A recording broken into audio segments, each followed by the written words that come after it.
community service while partnering with public safety officials to maximize efficiency. We must have a vision and a leader. John C. Maxwell says it best when he says, people buy into the leader before they buy into the vision. My commitment to servitude leaderships and my strength in relationship building and communication, public safety, citizens, and employees of Scott County will have an immediate positive impact. My outgoing, charismatic, general personality will, while leading from the front, provides a natural connection with the people. Me and my wife have made tremendous sacrifices for me to have this opportunity. Leading great people in a great county. I'm running my campaign solely based on my merits. I'm running my campaign as how I would be sheriff, out in front with the people. I want all candidates to be the best, so the voter chooses the best for the best. Relationships are essential to have strong cohesiveness to work together for the citizens of Scott County. Scott County, sir.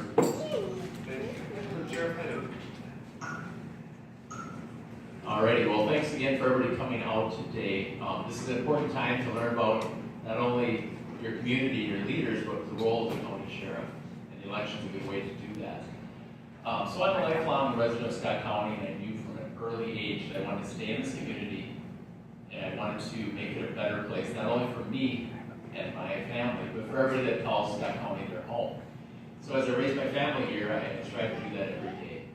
And part of this election is to call on the public to endorse this intentions. Let's work together to build safe communities, to live, work, and play here in Scott County. Over 21 years ago, I started in Scott County in the Sheriff's Office, working in the jail. Since then, I've risen through the ranks to be a deputy, detective, a sergeant, and then the chief deputy. During that time, I obtained my Bachelor of Science degree in law enforcement, a Master's in public administration, all through Mankato. And then 2 years ago, I was appointed to be the Scott County Sheriff by the Board of Commissioners. This was to fill a vacancy when Sheriff Sidnick retired. For those past 2 years, I've worked hard to be the leader in the community. I've worked hard to build collaboration, to increase resources for those suffering from mental illness in our community, and to curb the opioid abuse going on. All of those experiences have taught me a lot about the Sheriff's Office. It taught me how complex of a role and organization it is. It's much more than the deputies and the patrol cars you see all working in your neighborhoods. Because patrol is just about 13% of the employees, and 170 that work at the Sheriff's Office. So being the sheriff for the last 2 years, I've learned a lot of all the operations that I have the experience to lead. There's a county jail, there's a dispatch center, emergency management, boat and water patrol, court security, just to name a few. When I'm not at work, I'm involved in my community with the Shopton Rotary, the Jordan Lions, and the Scott County Agricultural Society.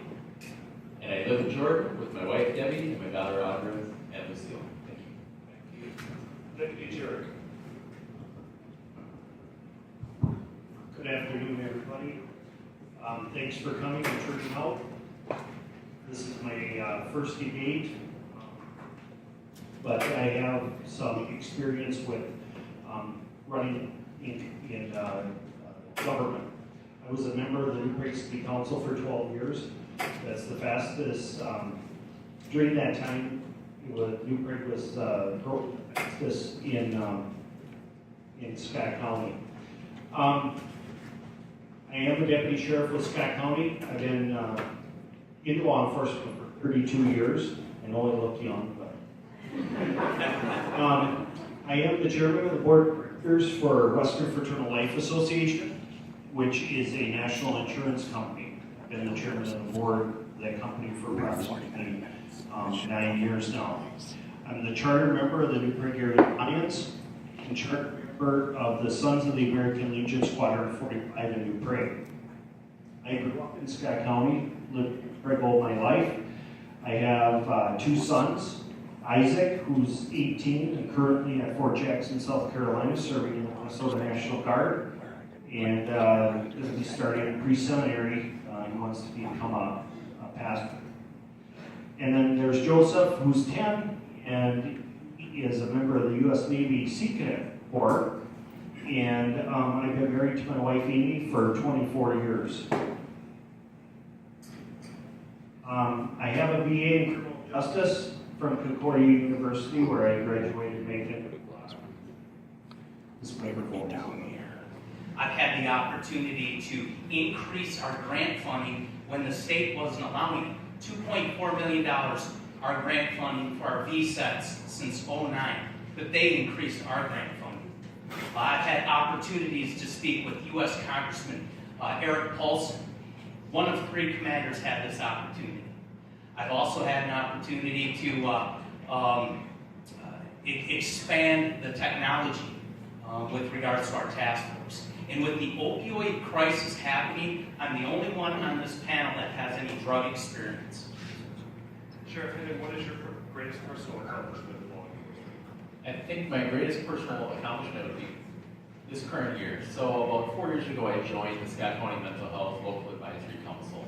It's one of those groups that meets both community members, resources, and community professionals, and to report to the county board on issues. And this issue of mental health, this group met once a month and had common issues that they talked about community members' experience.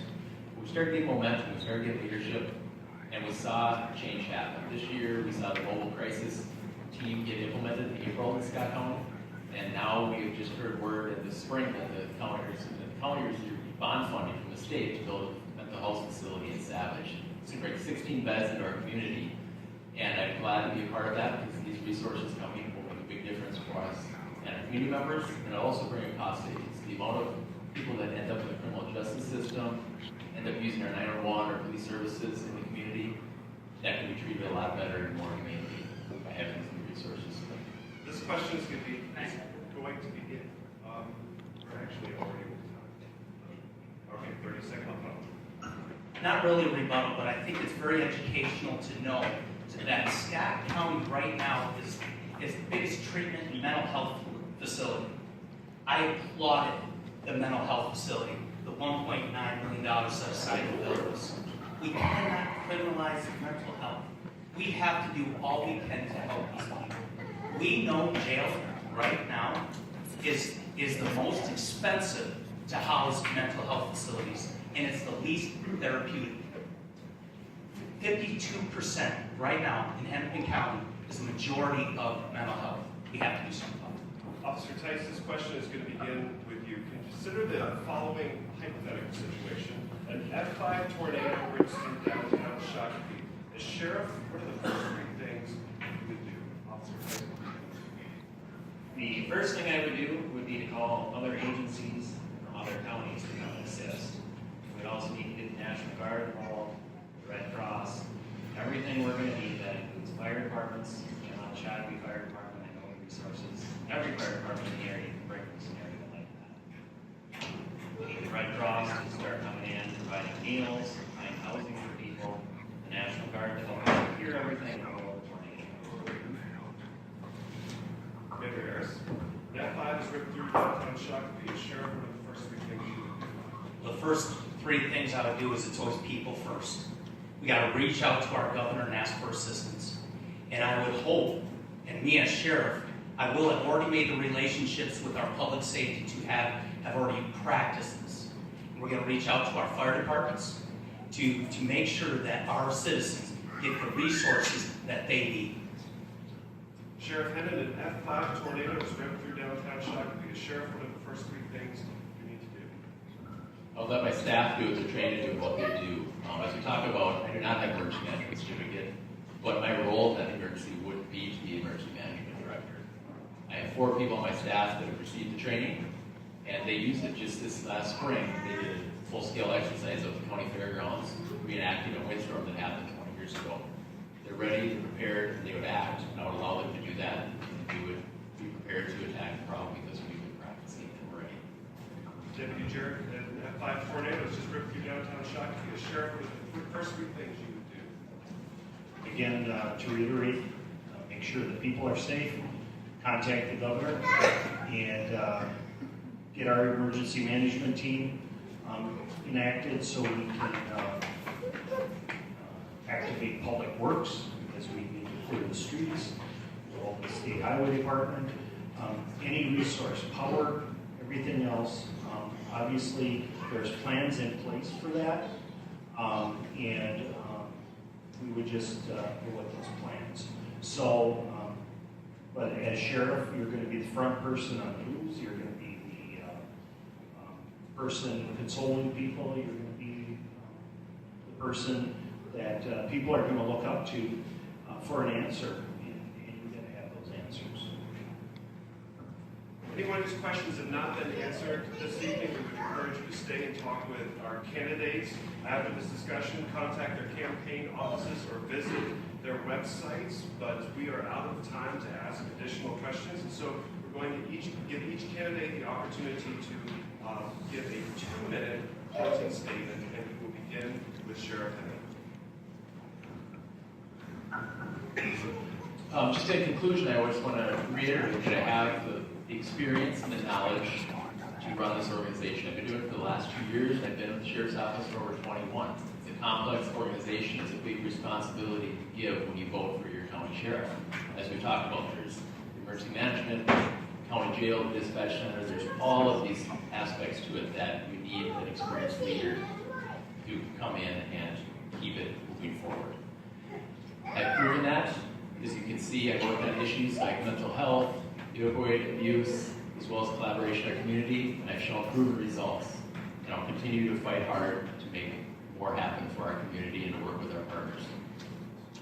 We need a strong leader who will move forward on these priorities and keep our public safety on the forefront. Commander Harris, 2-minute closing statement. I've been doing a lot of door knocking, and one of the things I always get is where I'm from. So I'm going to take 2 seconds and define my name and what I believe. My great-grandpa was a pig farmer in Ohio. He was deaf, and his wife was deaf. My grandpa was the oldest of 5, and he was 8 years old when his mom died. Now, just thinking that being during the Depression, and he goes on and gets his master's degree from Michigan State University, becomes a professor at Martin Luther College in New Ulm, Minnesota. And I asked him one time, how did you do that, Grandpa? And he's like, no one said I couldn't. And he said, never quit. And that's what the Harris name means to me, and I want to disseminate that. I will never quit. I went to get my degree in education. I got my master's. I have my emergency management. Went to Quantico. I've written grants. I've been on SWAT. I've been a field training officer. I've been a school resource officer. I've initiated programs and implemented them in the Shakopee Police Department to enhance community policing while enhancing public safety. With all that I have accomplished, we cannot overlook training, education, and leadership. I know I'm the best candidate in Scott County in the future. Thank you for your time. Officer Tice, 2-minute closing statement. There's one question that I've received multiple times out talking to people in the public and asking why I'm the best candidate for this job. I'm here to tell you that I'm not. I'm not the best candidate for the job of sheriff, but the best candidate decided not to run. So I feel I'm the best candidate that did decide to run because it's going to be a team effort. It's not going to be one person making a decision to do anything. It's very possible that my chief deputy will have more experience than anybody sitting up here today. That's the way it goes, and that's very, very possible. That's the way I want to run my team. It's also very possible that unless Sheriff Hennon and Chief Deputy Peary choose to lead the Sheriff's Department, they'll be there to offer their insight as well. This is all about building a team that can make decisions. It's all it is decision making. The decisions that officers and dispatchers make on a nightly basis have to be made in a split second. The decisions that we can make as a team, if elected as sheriff, we can sit down, talk it through, listen to different opinions, invite different opinions to make sound decisions. Like I said before, this is not about money to me. If I walk out of the sheriff's department making the same amount I make now, I can still pay my bills and that's okay. It's not about leading a department or wanting a job title. I have no intentions to be sheriff for 20 years and then retire. I want to be the reset button to get things pointed in the right direction And then I want to go back to my patrol car and do what I need to. Deputy Chair, 2-minute closing statement. Okay, now we're going to start to get comfortable. And anyway, I guess the reason I'm running and I want you to vote for me on August 14th is I want to bring new leadership, a breath of fresh air into the sheriff's office. I've worked there for 21 years. I've had the opportunity to take it all in. And, you know, as an employee, you can say, well, what I would do different. And now is a chance for me to try for that and see if I can make changes and go forward. I am a big proponent of electing your official. I don't want to get into practice in this county like other counties do. Former sheriff retires, they appoint whoever, and then that person has an advantage. I don't think that's fair to the citizens. You have a right to vote. You have a right to vote for the person that you want in that chair. So with that, I want to remind everybody to vote for me on August 14th, and thank you. Thank you, candidates. As we bring this discussion to a close, we need to remind you again that the views expressed this afternoon are those of the candidates, not the Chamber and Visitors Bureau. The Chamber is sponsoring this event as a service to the community and has gone to great lengths to ensure the objectivity of this discussion this afternoon. The Chamber doesn't endorse any candidate. It seeks to provide our members and you, the voters of Shakopee, with the information that you need to make an informed choice. Thank you to our audience. Thank you also to Turtle Social Center for hosting us this afternoon. And thank you to our candidates. Would you express your